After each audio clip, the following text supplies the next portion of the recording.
बिस्मिल्लाहिर्रहमानिर्रहीम अल्हम्दुलिल्लाहि रब्बिल आलमीन इय्याका नअबुदु व इय्याका नस्तईन। ये स्टूडेंट्स जो अभी हम एक्सरसाइज कर रहे हैं वो है 3G। 3G के हम अंदर जो है वो फ्रिक्शन के जो क्वेश्चन हैं उनको मल्टीप्लाई करना सीखेंगे कि किस तरीके से इनको मल्टीप्लाई करके लोएस्ट फॉर्म में लेके आते हैं, यानी कि सिंप्लीफाई करना है इनको, छोटी से छोटी वैल्यू में इसको लेके आएंगे। तो क्वेश्चन नंबर 1 जो है वो है 5 मल्टीप्लाई बाई 1/7। अब इसमें एक वैल्यू के अंदर फ्रिक्शन है, एक के नहीं, तो जिसमें फ्रिक्शन है जिसमें नहीं है उसका हम फ्रिक्शन खुद बना लेंगे। उसके नीचे हम ओवर में यानी कि 5/1 जो है वो हम अपने पास से ऐड करेंगे। तो ये जिसके ये 1 हम इसलिए ऐड कर देते हैं कि 1 जब किसी चीज़ को डिवाइड करता है तो उस पर कोई फ़र्क नहीं पड़ता। अगर 5 को 1 पे डिवाइड करेंगे तो आंसर 5 ही आएगा। तो जिस वैल्यू के भी कुछ कोई तकसीम करने वाला या मल्टीप्लाई करने वाला कोई डिजिट नहीं हो तो आप उसको 1 से मल्टीप्लाई भी कर सकते हैं और डिवाइड भी कर सकते हैं। तो हमने यहाँ पे इस क्वेश्चन को बैलेंस करने के लिए उसके नीचे 1 अपने पास से ऐड किया है, जिसको ऐड करने से कोई क्वेश्चन में गलती नहीं होती। तो अब जब इसके नीचे भी हमने 1 ऐड कर दिया तो अब हम करेंगे क्या कि ऊपर वाली अब देखेंगे कि ये आपस में ये 5 और 7 जो है ये किसी एक टेबल पे कट होते हैं। तो ये दोनों ही ऑड नंबर हैं और प्राइम नंबर हैं। ये अपने ही टेबल पे कटेंगे, किसी एक टेबल पे दोनों वैल्यू नहीं कट सकती। तो ये हम करेंगे कि ऊपर वाली वैल्यू को ऊपर वाले से मल्टीप्लाई कर देंगे और नीचे वाली वैल्यू को नीचे से मल्टीप्लाई कर देंगे। 5 को 1 से मल्टीप्लाई कर देंगे, 5 मल्टीप्लाई बाई 1, और 1 को 7 से मल्टीप्लाई करेंगे।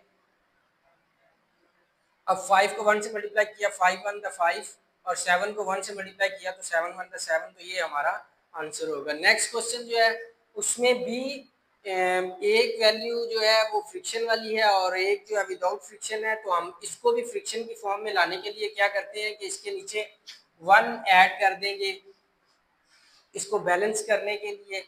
अब हमने देखना है कि ये आपस में कोई कटिंग होती है इनकी या नहीं।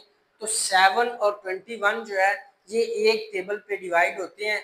तो 7 और 21 को हम एक टेबल पे डिवाइड करेंगे तो 7 1 7 और 7 3 21।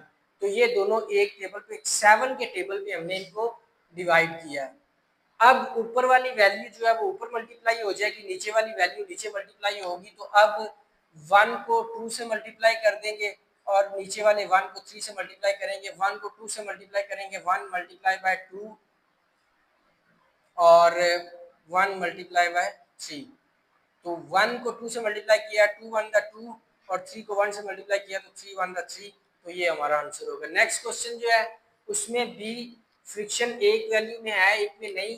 तो उसके नीचे पहले उसको बैलेंस करने के लिए हम फ्रिक्शन ऐड करेंगे 1। अब ऊपर वाली वैल्यू जो है वो ऊपर मल्टीप्लाई हो जाएगी, ये वैल्यू इससे मल्टीप्लाई हो जाएगी, ये इससे, क्योंकि ये भी एक प्राइम नंबर है। किसी और एक टेबल पे दोनों वैल्यू जो है वो नहीं खत्म होती है 3 और 11।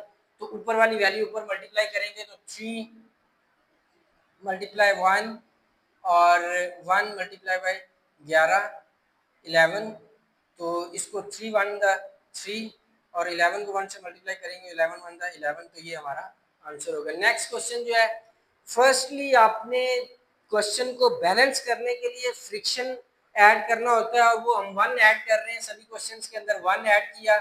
अब हमने देखना है कि ये दोनों किसी एक टेबल पे खत्म हो रहे हैं। तो जी हो रहे हैं, ये 4 के टेबल पे दोनों ही खत्म हो रहे हैं, 4 1 4 और 4 2 8।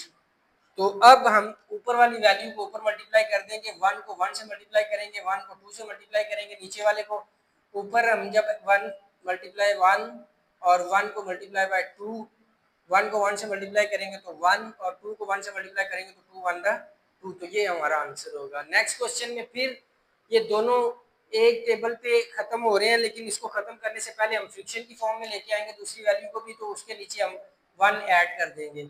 अब ये दोनों एक टेबल पे खत्म होते हैं, 2 के टेबल पे खत्म होते हैं, 2 4 8 और 2 3 6। अब ये और खत्म नहीं होते तो तो हम ऊपर वाली वैल्यू जो है उसको ऊपर मल्टीप्लाई कर देंगे और नीचे वाली वैल्यू को नीचे। अब 4 को 1 से मल्टीप्लाई करेंगे, 4 मल्टीप्लाई 1 और 1 मल्टीप्लाई बाय 3, तो 4 को 1 से मल्टीप्लाई करेंगे तो 4 1 द 4 और 3 को 1 से मल्टीप्लाई करेंगे तो 3 1 द 3। अब नेक्स्ट क्वेश्चन जो है वो उसको पहले फ्रिक्शन की फॉर्म में दूसरी वैल्यू को भी लेके आएंगे, तो ये बैलेंस करने के लिए हम कर रहे हैं कि एक वैल्यू फ्रिक्शन वाली है तो दूसरी को भी हम फ्रिक्शन फॉर्म में लेके आएंगे। अब ये आपस में किसी एक टेबल पे ख़त्म नहीं होते।